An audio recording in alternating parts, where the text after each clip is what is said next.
Master, with anguish of spirit, I bow in my grief today. The depths of my sad heart are troubled. Awaken and save, I pray. Torrents of sin and of anguish sweep o'er my sinking soul. And I perish, dear Master. Oh, hasten and take control.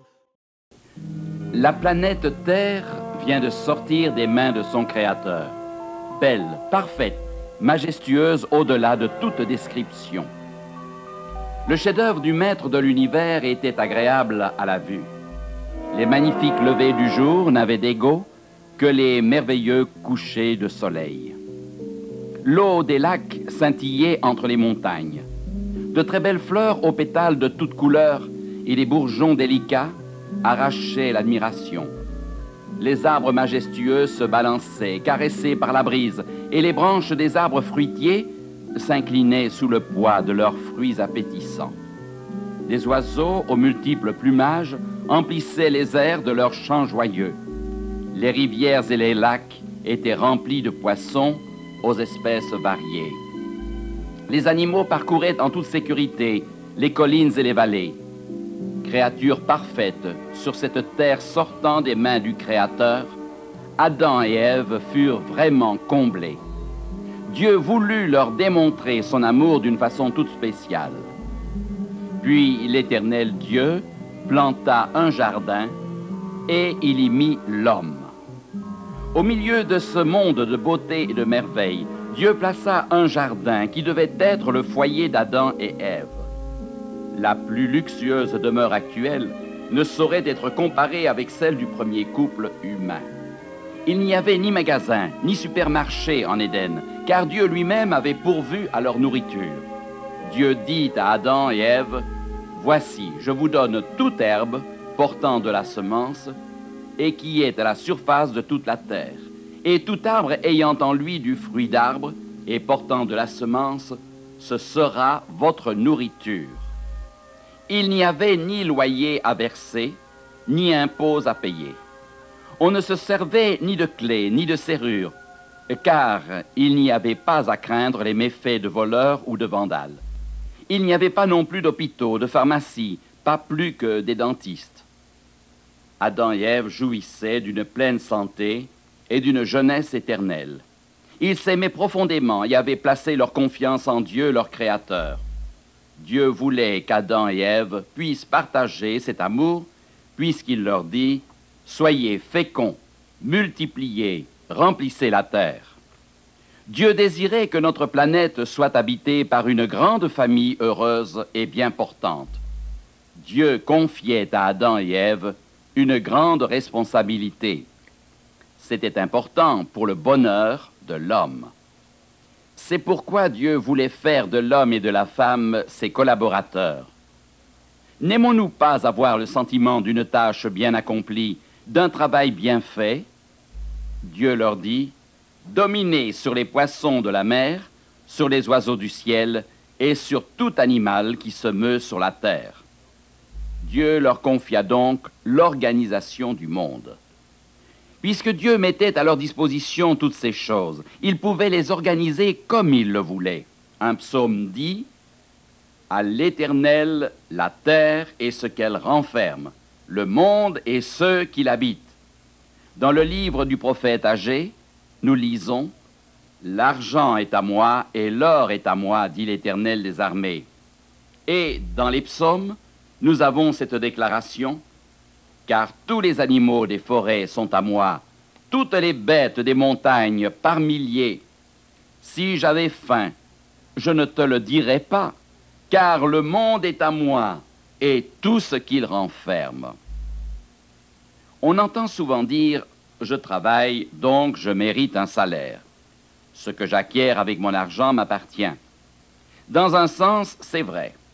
Mais sans les bénédictions de Dieu, la santé, la force et l'intelligence, nous n'aurions rien. La Bible dit « Souviens-toi de l'Éternel ton Dieu, car c'est lui qui te donnera de la force pour les acquérir. » Nous ne possédons rien en propre. Seul Dieu est notre maître et le propriétaire de nos biens. Nous sommes seulement ses administrateurs, ses intendants. Le dictionnaire définit un intendant comme une personne responsable de la propriété d'autrui. Aujourd'hui, quand une personne s'engage comme intendant ou gérant, elle doit savoir ce que le propriétaire attend d'elle. L'Écriture dit que Dieu avait conclu un accord avec Adam. Tu pourras manger de tous les arbres du jardin, mais tu ne mangeras pas de l'arbre de la connaissance du bien et du mal, car le jour où tu en mangeras, tu mourras. Dieu mit l'amour et la loyauté de l'homme à l'épreuve par le moyen d'une restriction. Adam et Ève pouvaient manger du fruit de tous les arbres du jardin, sauf d'un. En obéissant à Dieu, ils reconnaissaient qu'il était le propriétaire. S'ils demeuraient des intendants fidèles et choisissaient de maintenir leur alliance avec Dieu, ils vivraient pour toujours dans un monde paradisiaque. Malheureusement, Ève écouta le serpent et mangea du fruit défendu. Ensuite, elle en donna aussi à son mari, et il en mangea.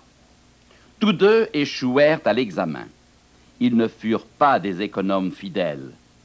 Alors, ils perdirent tout, le bonheur, l'amour, leur foyer et la domination sur la terre. Perdant la domination qui leur avait été confiée, ils devinrent des esclaves. Ne savez-vous pas qu'en vous livrant à quelqu'un comme esclave pour lui obéir, vous êtes esclave de celui à qui vous obéissez? Satan est un escroc.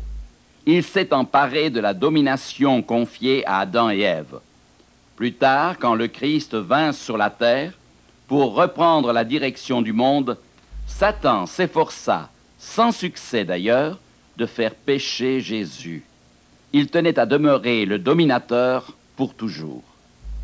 Après que Jésus eut jeûné pendant 40 jours, Satan vint le tenter. La Bible relate cette rencontre. Le diable le transporta sur une montagne très élevée, lui montra tous les royaumes du monde et lui dit « Je te donnerai toutes ces choses si tu te prosternes et m'adores. » Les choses que Satan promettait de donner à Christ n'étaient pas vraiment à lui pour qu'il puisse les donner. Il s'en était emparé par la ruse et le mensonge. En faisant désobéir nos premiers parents, Satan s'appropria notre terre et se proclama prince de ce monde.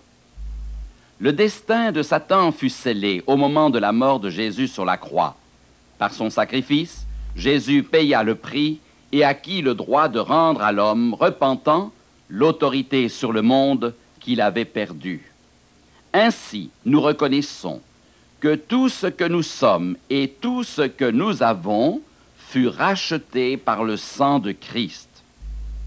Que nous l'aimions et le servions ou pas, tout ce que nous avons, y compris notre personne, créé et racheté par lui, appartient à Jésus-Christ. Tout comme Adam et Ève, nous sommes les intendants de ce que Dieu nous a confié.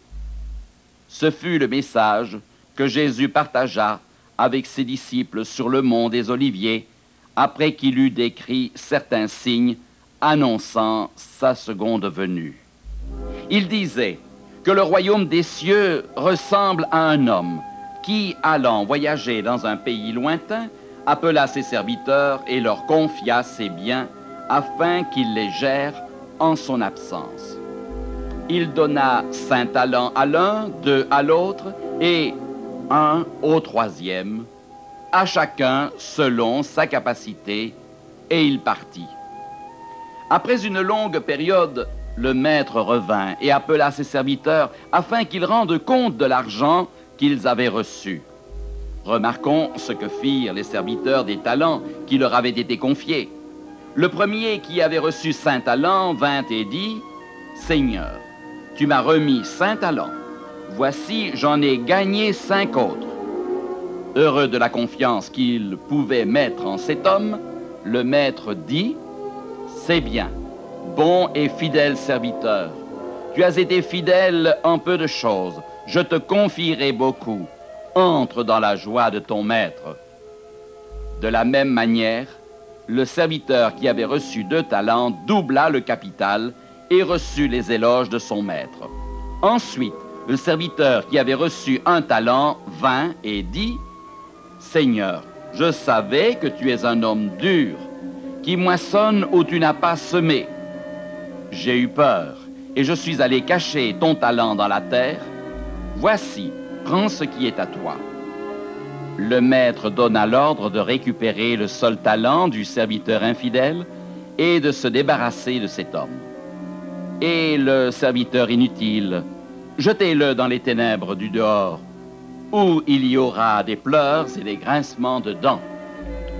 Ce serviteur avait enterré son talent. Il n'utilisa jamais ce qu'il avait reçu pour en faire bénéficier d'autres. Il était paresseux et égoïste. Portant un jugement mensonger sur son maître, il n'était lui-même pas digne de confiance.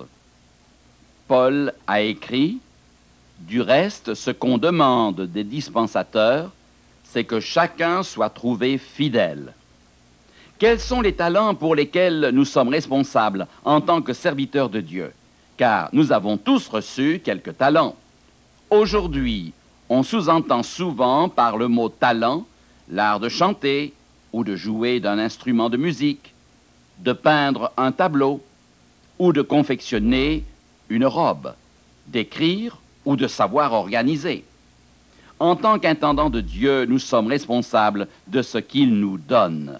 Par exemple, la vie, le temps, nos dons naturels et nos biens. Dieu nous demandera si nous avons utilisé nos talents pour nous enrichir, satisfaire nos caprices et nos désirs, ou si nous les avons utilisés pour être en bénédiction à notre prochain. Le plus grand des talents que nous possédons est la vie. Paul dit, « Dieu a fait le monde et tout ce qui s'y trouve, lui qui donne à tous la vie, la respiration et toutes choses. Dieu nous a donné la vie et pourvoit quotidiennement à nos besoins. Chaque battement de notre cœur, chaque respiration et même la nourriture que nous mangeons sont des dons de Dieu. » Paul déclare, « Je vous exhorte donc, frères, par les compassions de Dieu, à offrir vos corps comme un sacrifice vivant, saint, agréable à Dieu, ce qui sera de votre part un culte raisonnable. » Un sacrifice vivant comprend une soumission sans réserve à Jésus-Christ et l'acceptation de son influence dans notre vie. Nous faisons alliance avec lui. Il devient notre exemple. Nous devenons ses disciples. Jésus mena une vie d'abnégation. La Bible dit qu'il allait de lieu en lieu, faisant du bien. Nombreux sont ceux qui semblent se laisser vivre, au lieu de vivre intensément. Nous ne pouvons enterrer nos talents comme le fit le serviteur inutile. Nous devons les utiliser à la gloire de Dieu. Nos talents ne doivent pas être utilisés égoïstement. Ils nous sont confiés pour être employés pour le bien d'autrui. Ce verset biblique nous l'explique clairement. Car qui est-ce qui te distingue? Qu'as-tu que tu n'aies reçu? Et si tu l'as reçu, pourquoi te glorifies-tu comme si tu ne l'avais pas reçu? Chaque homme est aussi responsable de son temps. Le temps est un autre talent précieux. Benjamin Franklin disait que le temps est l'essence de la vie. Quant à la Bible, elle nous exhorte à prier ainsi, « Enseigne-nous à bien compter nos jours, afin que nous appliquions notre cœur à la sagesse. » Perdre son temps, c'est perdre sa vie. Chaque personne a le même nombre d'heures dans une journée, le même nombre de minutes dans une heure. C'est nous qui décidons de la façon dont nous utilisons ce précieux talent qu'est le temps. Certes, Dieu a mis à part 1/7 du temps, le 7e jour de la semaine, afin qu'en ce jour-là, le sien, nous puissions lui exprimer notre amour et notre reconnaissance. Ce jour est un moment de communion avec notre Créateur et avec notre famille spirituelle. Il s'agit de 24 heures de repos, de détente et de renouveau spirituel. Peut-être vous demandez-vous comment il vous serait possible de trouver le temps de vous reposer le sabbat, alors que votre emploi du temps est tellement chargé.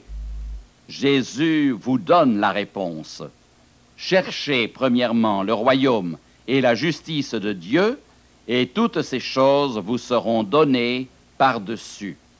C'est là le moyen de prouver notre appréciation à Dieu pour toutes les bénédictions qu'il ne cesse de déverser sur ses enfants. Plus encore, c'est le moyen d'être des économes fidèles, d'utiliser nos talents, notre temps, nos biens et notre vie pour sa gloire. Un jour, les Élamites envahirent et occupèrent la ville de Sodome. Ils emmenèrent captif Lot, le neveu d'Abraham. Quand la nouvelle en parvint à Abraham, il décida de voler au secours de son neveu. Il demanda à Dieu de l'accompagner et de lui donner la victoire. Non seulement il put ramener Lot et sa famille, mais encore les Sodomites, que les Élamites avaient emmenés prisonniers, et tous les biens qui avaient été volés. Alors qu'Abraham retournait chez lui, le roi de Sodome vint à sa rencontre, l'invita à garder les richesses qu'il avait récupérées, mais le supplia de libérer ses concitoyens prisonniers. Abraham refusa de s'enrichir de cette manière et lui rendit le tout. Melchisédek, un prêtre de Dieu habitant la région, offrit un repas à Abraham et le bénit. La Bible dit qu'Abraham lui donna la dîme de tout. Abraham voulut ainsi exprimer sa reconnaissance à Dieu pour l'aide reçue qui lui avait permis de délivrer Lot et les Sodomites. Il voulait aussi prouver qu'il se considérait dépendant des bénédictions et de l'autorité de Dieu. 153 ans plus tard, le petit-fils d'Abraham exprima sa gratitude à Dieu de la même manière. Alors qu'il fuyait loin de la colère de son frère, Jacob se sentit livré à lui-même et fut pris de panique. Il désirait intensément la protection de son Dieu, mais se sentait coupable d'avoir trompé son frère Ésaü. Il avait peur que Dieu ne lui pardonne pas et le punisse. Avec des sentiments de profond regret, Jacob confessa ses péchés à Dieu et ensuite se prosterna à terre et finit par s'endormir. La Bible raconte le reste de l'histoire. Il eut un songe, et voici une échelle était appuyée sur la terre, et son sommet touchait au ciel, et voici les anges de Dieu montaient et descendaient par cette échelle. Dans ce songe, Jacob vit Dieu se tenant debout près de l'échelle, et l'entendit dire: « Je suis avec toi, je te garderai partout où tu iras, et je te ramènerai dans ce pays. » Quand Jacob se réveilla, il savait que Dieu lui avait parlé et lui avait promis de le guider et de le protéger.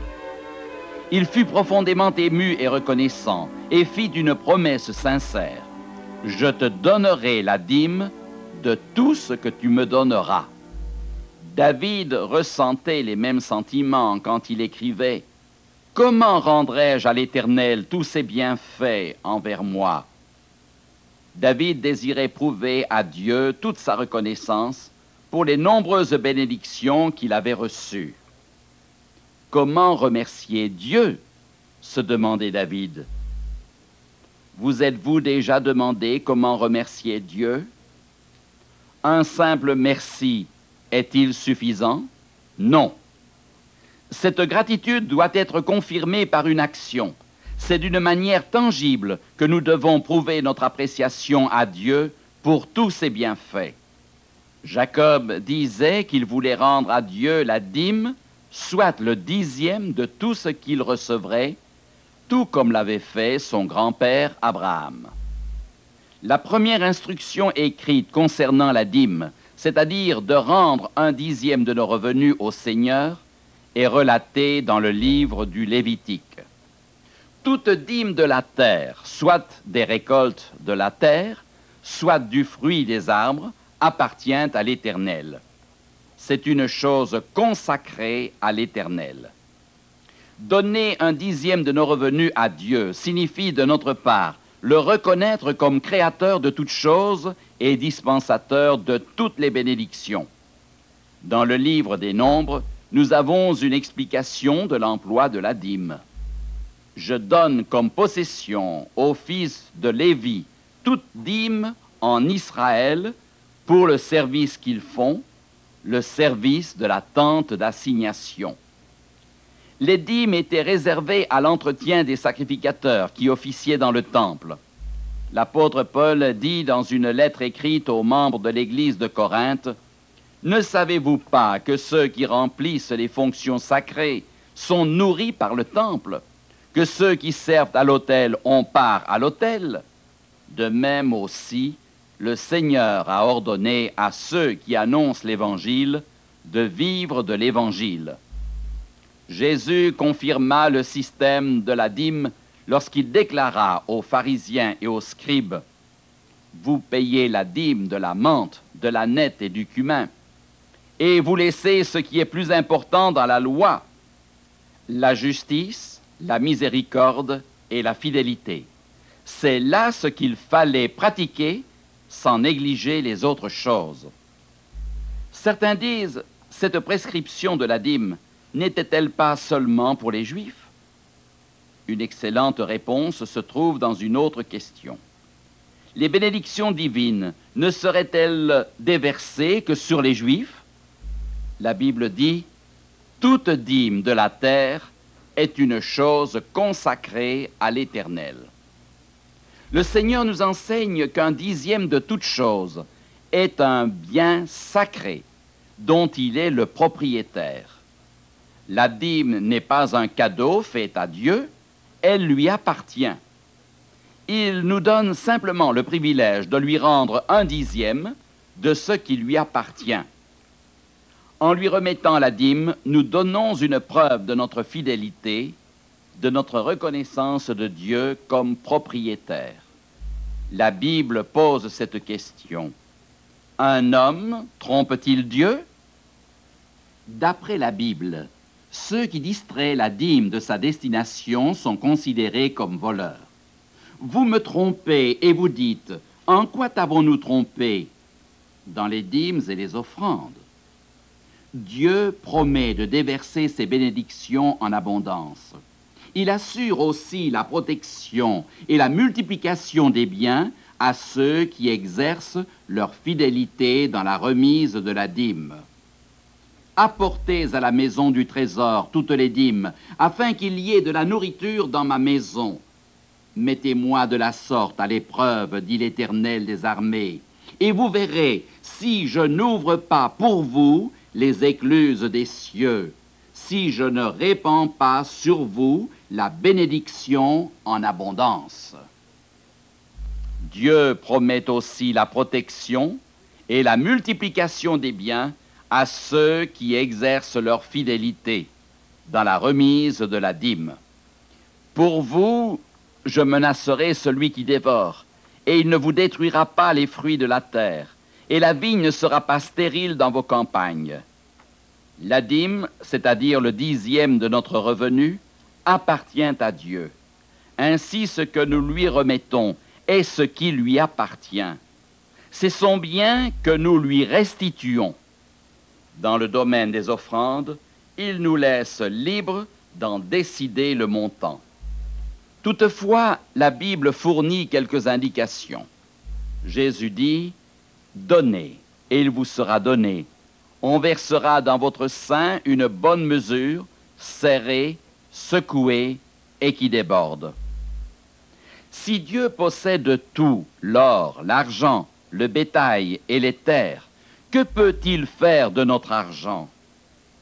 La remise de la dîme et le don des offrandes font partie du plan de Dieu pour financer l'évangélisation du monde.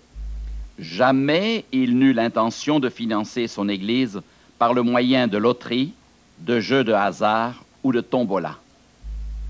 La dîme est la manière correcte de pourvoir aux besoins matériels du ministère évangélique. Chaque personne donne selon ce qu'elle reçoit. Si vous recevez 1000 francs, vous en rendez 100 à Dieu. Si vous en gagnez 10 000, vous en rendez 1000. C'est un plan équitable. Le financement de l'œuvre de Dieu est une chose importante.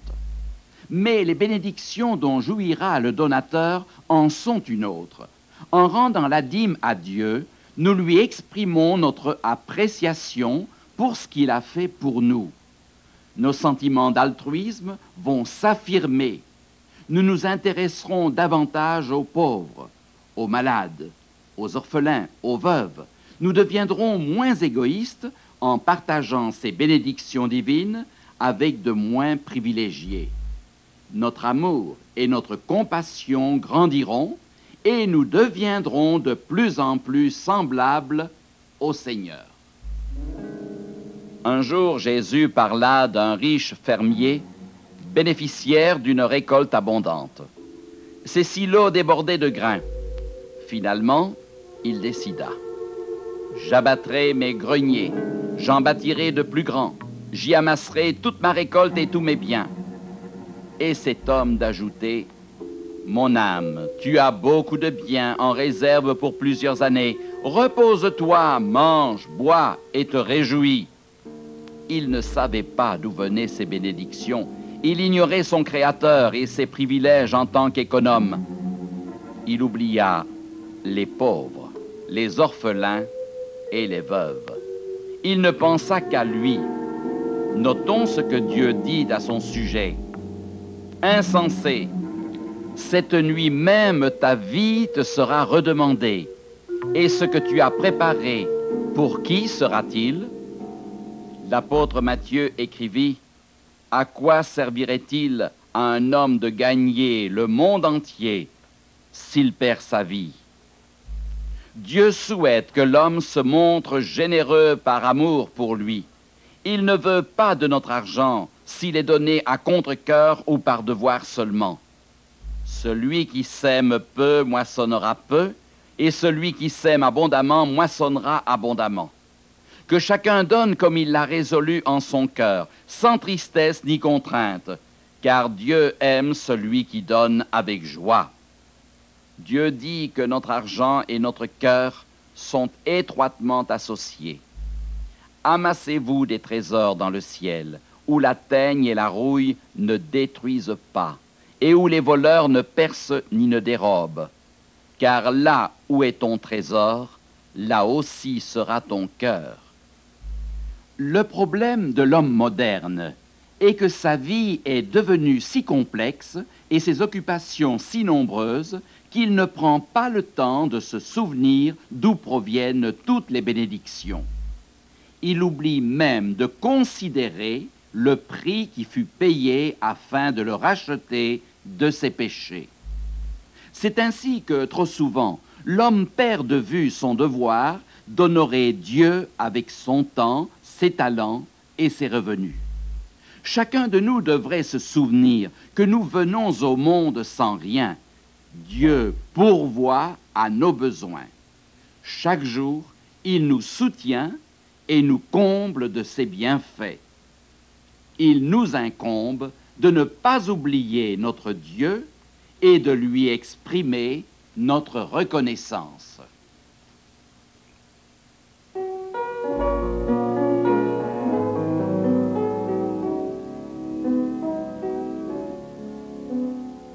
Oh, donnez-moi Jésus, le Sauveur des perdus,